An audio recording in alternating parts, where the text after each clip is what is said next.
ये लाल रंग कब मुझे छोडेगा हे हिंदी चित्रपटातलं गाणं तुम्ही सर्वांनीच ऐकलं।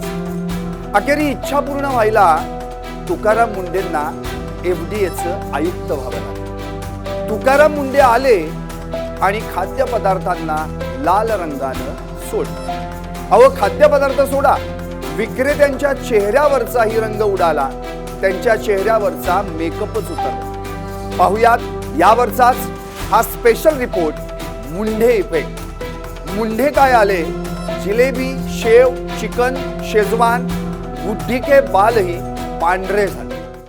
नमस्कार, मी संदीप आणि तुम्ही पाहताय एलिस मराठी। नुकताच आपण 80वा भारतीय स्वातंत्र्य दिन उत्साहात साजरा केला। आता खरं खरं सांगा, 15 ऑगस्टला तुम्ही खाल्लेल्या जिलेबीचा रंग कोणता होता? पिवळा धमक, केशरी की लाल भडक? जिलेबी तीच होती, अस्सल साजूक तुपातली, पण प्युअर हायजेनिक। उडून कोण गेलं? तर जिलेबीवरचा लाल भडक, पिवळा धमक, केशरी रंग। कारण मुंडे आले आणि जिलेबीवरचा लाल पिवळा कृत्रिम रंग उडून गेला। काय बरोबर ना? सणासुदीला वडिलांच्या हातातल्या पिशवीतून हमखास घरी येणारी पिवळी धमक केशरी रंगाची जिलेबी आता पांढरी शुभ्र झाली। फरसाण खाताना लज्जत वाढवणारी लाल भडक गोडी शेव पांढरी फटक पडली। गाड्यांवर मिळणारा चायनीज मधला शेजवान राईस सफेद झाला। हॉटेलातल्या चिकनचा लाल रंग चक्क उडून गेला आणि आता तर जत्रे यात्रेत मिळणारे बुड्ढी के बाल देखील पांढरे झाले। हे सगळे एका माणसामुळे झाले, तुकाराम मुंडे। ही बातमी पाहणाऱ्यांपैकी एकही माणूस असा नसेल ज्यानं त्याच्या बालपणी जत्रे यात्रेत मिळणारी बुड्ढी के बाल म्हणजे कॉटन कॅन्डी खाल्ली नसेल। आपण लहान असताना आई वडिलांसोबत जत्रे यात्रेत गेलो की आपली नजर हमखास शोधायची कोणाला? तर सर्वांची फेवरेट असलेल्या बुड्ढी के बाल चाखायला। एकेकाळी लाल गुलाबी रंगात मिळणारी ही कॉटन कॅन्डी सुद्धा आता पांढरी झाली हो। मुंडे साहेबांच्या एफडीएची नजर या बुड्ढी के बालवर पडली आणि काय चमत्कार, एफडीएनं काय तपासलं? तर बुड्ढी के बाल मध्ये वापरला जाणारा कृत्रिम रंग। अन्न सुरक्षा कायद्यानुसार नॉन एडिबल डाईज ला बंदी आहे, म्हणजेच खाण्यास अयोग्य असलेला रंग वापरण्यास मनाई आहे। एफडीएनं बुड्ढी के बाल जप्त केले, नमुने तपासले आणि लाल गुलाबी रंगांच्या बुड्ढी के बाल विक्रीला मनाई केली। कारण या बुड्ढी के बाल मध्ये रोडामाइन बी हा कपड्याला लावला जाणारा रंग वापरला जात होता, जो खाण्यालायक अजिबातच नव्हता। कॅन्सरला आमंत्रण देणारा आणि लिव्हर खराब करणारा हा बुड्ढी के बाल वरचा रंग उडून गेला आणि असली बुड्ढी के बाल अब वापस असं जे म्हटलं जातं, अगदी त्याप्रमाणे आता हा बुड्ढी के बाल खाद्यपदार्थ आजीबाईंच्या पांढऱ्या शुभ्र केसांच्या रूपात मिळू लागला। यालाच म्हणतात मुंडे इफेक्ट। फक्त बुड्ढी के बालच नव्हे, तर मुंडे आल्यापासून कित्येक खाद्यपदार्थांचा रंग उडालाय। चला तुम्हाला यादीच वाचून दाखवतो।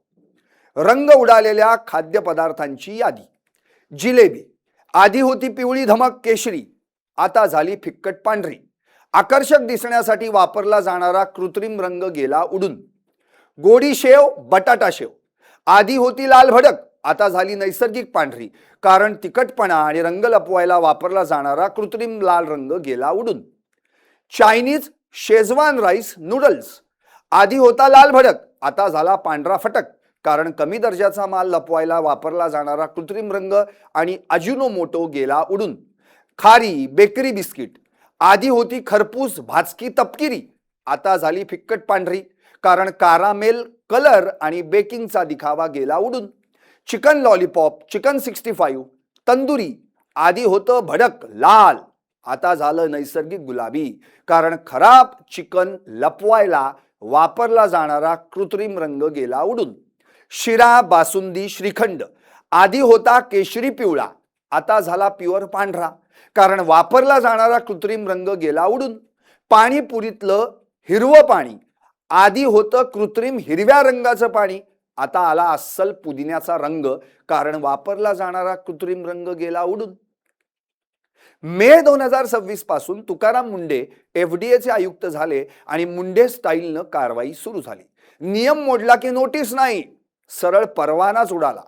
मुंडेंमुळं कितीतरी खाद्यपदार्थांवरचा लाल रंग उडाला आणि विक्रेत्यांच्या चेहऱ्यावरचा मेकअपही गळाला.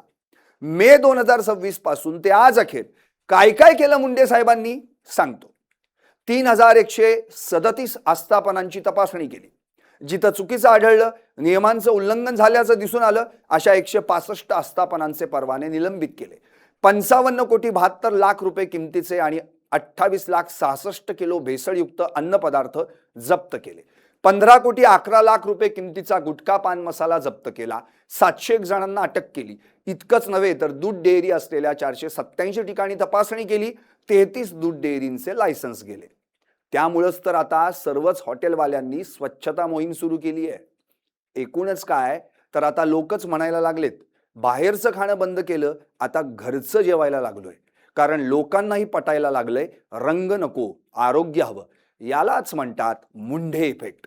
शेवटी काय, मुंडे आलेनी दिखावा गेला, खाद्यपदार्थांचा रंग उडाला, विक्रेत्यांचा मेकअप उडाला. पण खरं सांगू, जेवणात रंग नसला तरी चालेल, विष नको. आता प्रश्न तुम्हाला रंगीत खाणं आवडेल की नैसर्गिक?